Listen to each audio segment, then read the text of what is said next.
లాజరన్న వాక్యం చెప్పండి.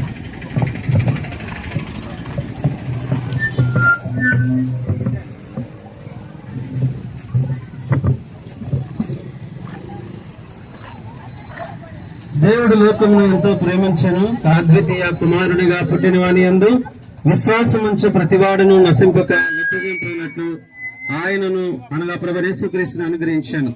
ప్రయాసపడి భారం మోసుకొనుచున్న సమస్త జిల్లారా, నా యొద్దకు రండి, నేను మీకు విశ్రాంతిని కలుగజేస్తానని ప్రభు యేసుక్రీస్తు వారు సెలవిస్తా ఉన్నారు. పాపులను రక్షించుటకు క్రీస్తు యేసు లోకమునకు వచ్చిన వాక్యము నమ్మదైనది, పూర్ణాంగిక. బైబిల్ గ్రంథము 1 తిమోతి 1:15 సెలవిస్తుంది. ఏ భేదమును లేదు, అందరూ పాపము చేసి దేవుడు అనుగ్రహించు మహిమను పొందలేకపోతున్నారు. కాబట్టి భేదము లేకుండా మనందరము కూడా పాపము చేసి దేవుడు అనుగ్రహించు మహిమను, రక్షణను, శాంతిని, సమాధానం పొందలేకపోతున్నాం.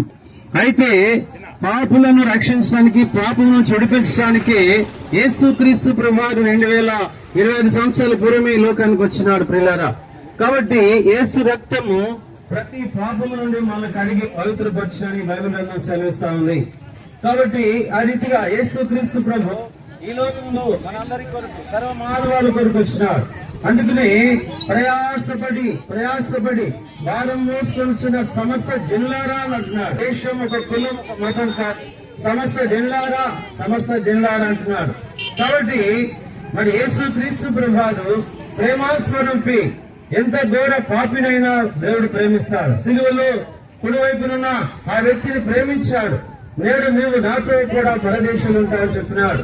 కాబట్టి ఎంత ప్రేమ గల దేవుడు.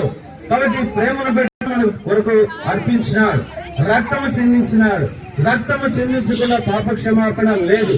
కాబట్టి రక్తము చెందించి మన ప్రతి పాపము, జన్మ కర్మ పాపం కడిగినాడు. కాబట్టి ఒక మనుషుడు సర్వలోకమును సంపాదించుకొని అతను తన ప్రాణమును పోగొట్టుకున్న అతనికి ఏమి ప్రయోజనము? యేసుక్రీస్తు ప్రభుని సంపాదించుకుంటే, యేసుక్రీస్తు ప్రభుని మనం అంగీకరిస్తే సూక్ష్మ మోక్షం, పరలోక రాజ్యం, నిత్య రాజ్యం